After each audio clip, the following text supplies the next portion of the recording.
ఏం గొడవ చేయలేదుగా? చేయలేదు సార్. రేయ్ దిగండ్రా.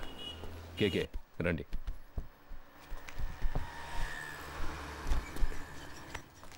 మనం ఫ్రీగా ముందు సీట్లో కూర్చుందాం. ఫోన్ ఆఫ్లో ఉంది, స్విచ్ ఆఫ్ అని తెలుగులో వస్తుందిరా. అప్పుడు ఆ అమ్మాయి మనలోనే ఎక్కడ ఉంది? రేయ్ అటుపక్క చైల్డ్లాకి మెసేజ్ పంపించవచ్చుగా. ఇంతకు ముందే పంపించేశాను రా. అన్నా ఇక్కడే తినేసి వెళ్దామా? నాకేం వద్దురా, నేను వెళ్ళే దారిలో మా ఊర్లో తిరిగేస్తానుగా. I feel it's a mistake sir. కోర్టులో సరెండర్ అయిన కేకేని మన మనుషులతో కిడ్నాప్ చేయించాం. ఎవరు చేశారు? హోమ్ మినిస్టర్ ఇన్స్ట్రక్షన్స్ ఇస్తే మనమే చేశామని anybody can guess sir. Media దీన్ని ఇష్యూ చేస్తే గవర్నమెంట్ తప్పుకుంటుంది, మనల్ని బలిపశువులు చేస్తారు సార్. అపోజిషన్ లీడర్ ఫోన్ చేసి కేకే ఎలా ఉన్నాడని అడిగారు సార్. కేకేనే ఆయన ఆడిటర్. ఆయన పవర్లోకి వస్తే మనకేం కావాలన్నా చేస్తారు సార్. నాకే చాలాసార్లు పర్సనల్గా హెల్ప్ చేశారు సార్. డబ్బు నీళ్ళలా ఖర్చు పెడతారు. నువ్వు అతనికి నమ్మిన బంటు అని నాకు తెలుసు. ట్రాన్సాక్షన్ అంతా సూపర్గా ఉంటుంది సార్. ఓకే అంటే మీరు ఇన్వాల్వ్ కాకుండా నేనే పూర్తి చేస్తాను. రత్నం, గవర్నమెంట్కి పంచడానికి జీతం తీసుకుంటున్నాను. You may go now.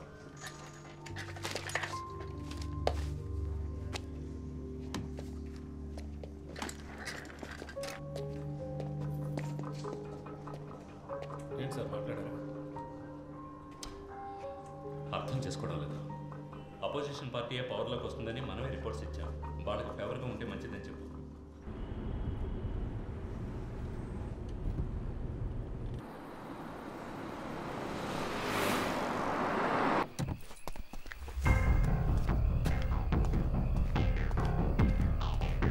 Sir, Krishnamurthy గారు లోపల రూమ్ రెడీ చేయమన్నారు. కేకేని తీసుకుని వస్తున్నారు. కోర్టులో సరెండర్ అయిన మనిషిని ఎలా ఎత్తుకొస్తారు? ఎవరో మన ఊరు కుర్రాళ్ళు ఎవరితో చేయించారు సార్. అన్నా, ఆ జంక్షన్ దగ్గర కాస్త ఆపన్నా.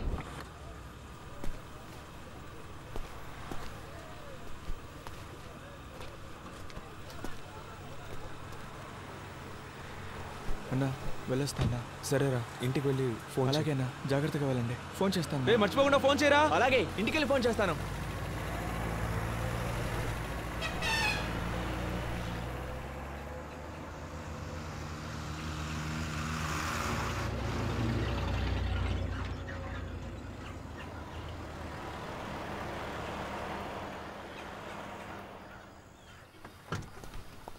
ఎరా ఇంకోడేడి? వచ్చే దారిలో వాడులో దిగిపోయాడు సార్. జాగ్రత్తగా పోండి. రేయ్ ఆ కేకే సంగతి ఎవరితో మాట్లాడకండి, వెళ్ళండి. అలాగే సార్. బాగా నిద్రపోయావా? ఫ్రెష్గా వస్తున్నావు? ఏసీ గారు మీకు నైట్ ఫోన్ చేశారట, మీకు తీలేదట. సార్ నేను అంటున్నాను, తప్పుగా అనుకోకండి. మీరు ఆయనతో కాస్త అడ్జస్ట్ అయిపోతే.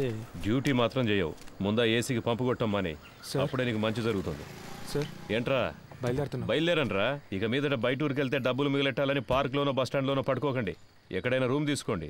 చాలా క్రైమ్స్ జరుగుతున్నాయి. చూడ్డానికి అచ్చం దొంగలాగే కనిపిస్తున్నారు. ముఖాన ఘాట్లు, పళ్ళూడిపోయి అన్ని కేసుల్లోనూ మిమ్మల్ని పట్టుకెళ్తారు. అలాగే సార్. నవ్వితే తొలి కనబడుతుందా సార్? ఏసీ గారు ఆయుధ పూజ చేయాలంటున్నారు. క్లీన్ చేయడానికి మనుషులు దొరకలేదు. వీళ్ళతో చేయించుకుందామా? రేయ్ స్టేషన్ని శుభ్రం చేసి వెళ్తారా?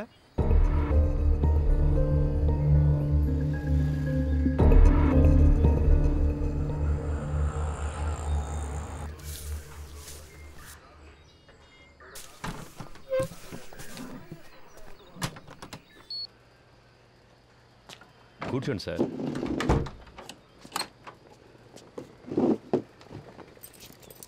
మాట్లాడుకుందామా? ఇంట్లో పెళ్ళాం పిల్లలంతా ఫెస్టివల్ టైంలో ఎందుకు లేటుగా వస్తున్నారని అడగరు? అడుగుతారు, అందుకని పని మానుకోగలమా? ఈ ప్రాబ్లం రాకూడదనే నేను పెళ్ళే చేసుకోలేదు. అందుకేగా ఒకే టైంలో 3 గర్ల్ ఫ్రెండ్స్ని మెయింటైన్ చేస్తున్నారు. 3some 4some.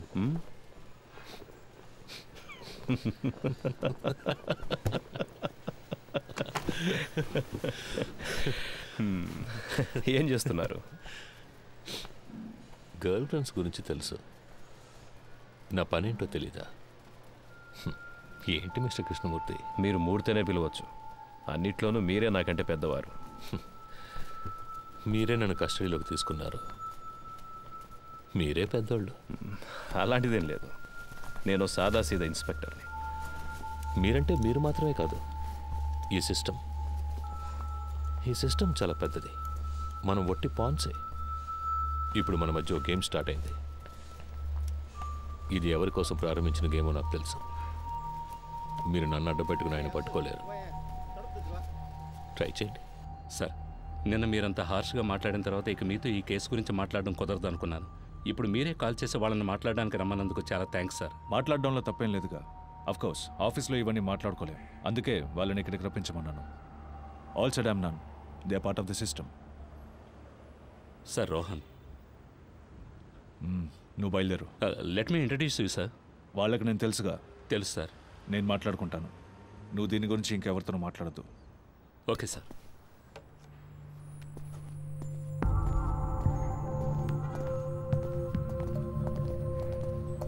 Hi Rohan. Hi sir, this is Frank. Hi Frank.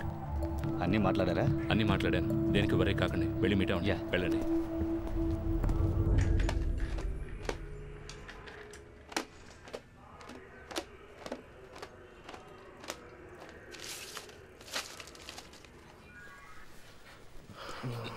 So by profession you are an auditor. అవునా? ఆ పిల్ల కొంచెం ఇవ్వండి, నడుం పట్టేసింది. Thank you. అలవాట్లేదు కదా, కావాలంటే పడుకుంటారా? నేను కూర్చుని. నో థ్యాంక్స్, మీరే టైర్డ్గా ఉన్నారు, పడుకోండి. థ్యాంక్స్. సిటీలో ఉన్న టాప్ మోస్ట్ బిగ్ షాట్స్ చాలామంది మీ clients, politicians, businessmen, cine actors. I right? Yes you are. Heroine Tarak కూడా మీరే ఆడిటర్ కదా సార్? నేను ఆవిడ ఫ్యాన్ సార్. కొన్ని రోజుల క్రితం ఏమన్నా ఆపరేషన్ చేయించుకున్నారా? ముందు బాగా ఎత్తుగా ఉంది. అదే సార్ ముక్కు. టెల్ మీ కేకే,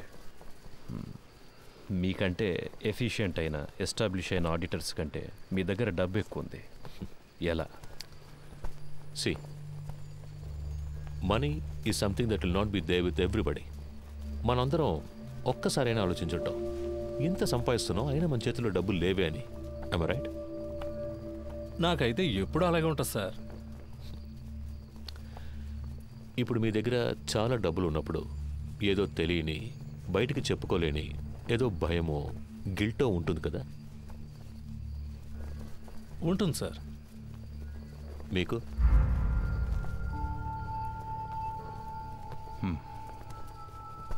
ప్రపంచంలో ఉన్న మతాలన్నీ కూడా డబ్బు దాచుకోవడం తప్పు అనే మైండ్కి నేర్పిస్తాయి.